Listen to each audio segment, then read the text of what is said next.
So everyone, my name is Ginesti Fardianti.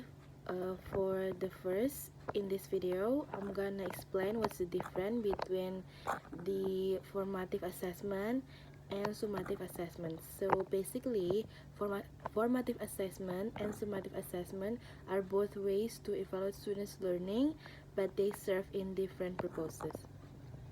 Formative assessment happens during the learning process. It helps teachers understand how well students are learning so they can give feedback and support right away. For example, include quizzes, class discussion, or homework checks.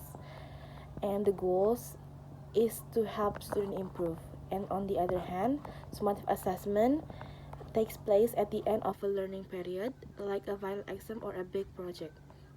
It measures what students have learned overall, usually for a grading purposes. So while formative assessment is like a check up to grade learning, summative assessment is like a final test to see what has been learned.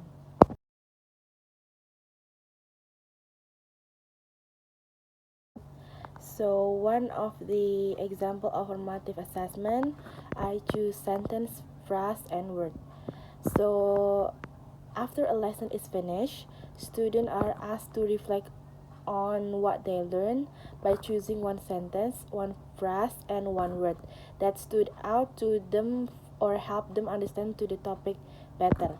For example, a student might write a sentence that summarizes the lesson, pick a phrase that was meaningful, and choose a single word that captures the main idea.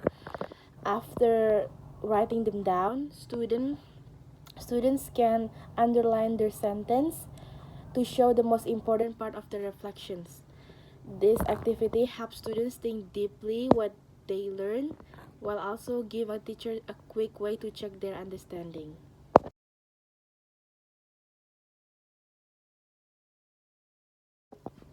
Alright class, now that we finished today's lesson, so I want you to take a few minutes to reflect on what you learned. This activity is called sentence, phrase, and word. First, think about the main idea of today's lesson. Then, on your paper, write one sentence that sums up what you learned. After that, choose one phrase from the lesson that you think that was important or meaningful. Then finally write one word that really stood out to you or the best represent today's topic. Once you've written all three, underline your sentence because that's the part of that shows human understanding.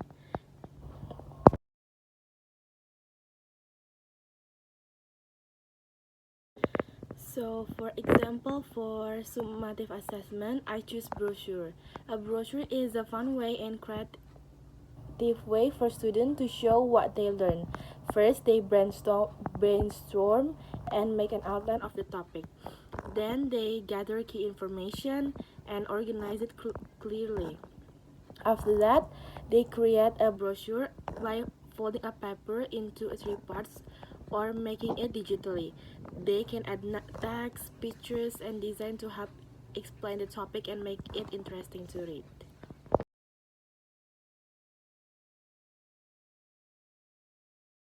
Okay students, first think about the topic we just learned and make a simple outline of the important points you want to include.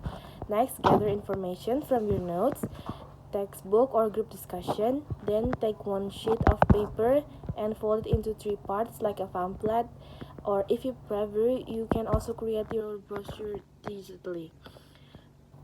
You have time to work on this today and tomorrow, and then we share some of the best one with the class.